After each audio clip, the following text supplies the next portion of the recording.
Comedy Kiladi ಖ್ಯಾತಿಯ ನಟಿ ನಯನಾ ವಿರುದ್ಧ ಎಫ್ಐಆರ್ ದಾಖಲಾಗಿದೆ. ಅಟ್ರಾಸಿಟಿ ತಡೆ ಕಾಯ್ದೆ ಅಡಿ ನಟಿ ನಯನಾ ವಿರುದ್ಧ ದೂರು ಕೊಡಲಾಗಿದೆ. ದಲಿತ ಸಮುದಾಯಕ್ಕೆ ಅವಮಾನ ಮಾಡಿದ್ದಾರೆ ಅನ್ನುವಂತ ಆರೋಪ ಕೇಳಿಬರ್ತಾ ಇದೆ.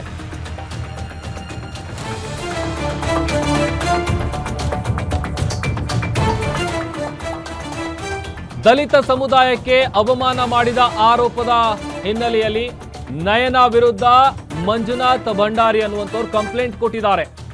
ಕಲಬುರಗಿ ದಲಿತ ಸೇನೆ ಜಿಲ್ಲಾಧ್ಯಕ್ಷ ಮಂಜುನಾಥ್ ಭಂಡಾರಿ ದಲಿತ ಸಮುದಾಯದ ವಿರುದ್ಧ ಅವಾಚ್ಯ ಶಬ್ದವನ್ನ ನಟಿ ಬಳಸಿದ್ರು. ಮೈಸೂರಿನ ಖಾಸಗಿ ಕಾರ್ಯಕ್ರಮದಲ್ಲಿ ನಯನಾ ಮಾತನಾಡಿದ್ರು. ಕಲಬುರಗಿಯ ಸಬ್ ಅರ್ಬನ್ ಠಾಣೆಯಲ್ಲಿ ಕೇಸ್ ದಾಖಲಾಗಿದೆ ಅಂತೇಳಿ ಗೊತ್ತಾಗ್ತಾ ಇದೆ.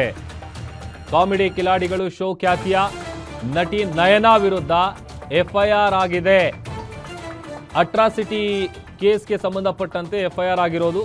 ದಲಿತ ಸಮುದಾಯಕ್ಕೆ ಒಂದು ರೀತಿ ಅವರು ಅವಮಾನ ಮಾಡಿದ್ದಾರೆ ಎನ್ನುವಂತ ಆರೋಪ ಕೇಳಿ ಬರ್ತಾ ಇದೆ. ಕಲಬುರಗಿಯ ದಲಿತ ಸೇನೆ ಜಿಲ್ಲಾಧ್ಯಕ್ಷ ಮಂಜುನಾಥ್ ಭಂಡಾರಿ ಅವರು ಕಂಪ್ಲೇಂಟ್ ಕೊಟ್ಟಿದ್ದಾರೆ ಆಕೆಯ ವಿರುದ್ಧ. ಅದು ಅವಾಚ್ಯ ಶಬ್ದವನ್ನ ಬಳಸಿದ್ರು ಮೈಸೂರಿನಲ್ಲಿ ನಡೆದಂತಹ ಒಂದು ಖಾಸಗಿ ಕಾರ್ಯಕ್ರಮದಲ್ಲಿ. ನೋಡ್ರಪ್ಪ, ಮೈಸೂರಿನಾಗ ಮನಿ ಬಿದ್ದ ಚಿಟ್ಕೊಂಡ ಮಾಡ್ಯಾರ. ನೀವು ಮನ್ಯಾಗ ಚಿಟ್ಟಿ ಕಟ್ಕೋತ ಹೊಲಿಗೆ ಮಾಡ್ತಾರಲ್ಲ ಅಂತಾವಲ್ಲ ಇವು. ಅವು ಹರಕತ್ತ ಮಾಡೋದಿಲ್ಲ ನೋಡ್. ನಾವು ಎಲ್ಲರಿಗೂ ಸಾಲ ಕೊಡತ್ತೇವ್. ನಾವು ಮನ್ಯಾಗ ಕುಂತಲ್ ಸಹಿತ ಪರ್ಸನಲ್ ಸಾಲ ಕೊಡತ್ತೇವ್. ನಾವು ಏನ ಬಾಳ ಏನ ತಲೆಗೆ ಕೆಲಸ ಕೊಡ್ಬೇಡಿ. ನೀವು ಶಿಸ್ತುಬಾದ್ ಸಾಲ ತಗೊಂಡ್ ಹೋಗಾಗ ಕೆಲಸ ಮಾಡ್ಬೇಕಾದ್ರೆ ಟೈಮ್ ಕಟ್ ಕರೆಕ್ಟ್ ಇಲ್ಲಂದ್ರ ನೋಡ್ಬತ್ ನಾನು ಬರಾಬರಿ ಇಟ್ಟ ಕಳಿಸ್ತೀನಿ.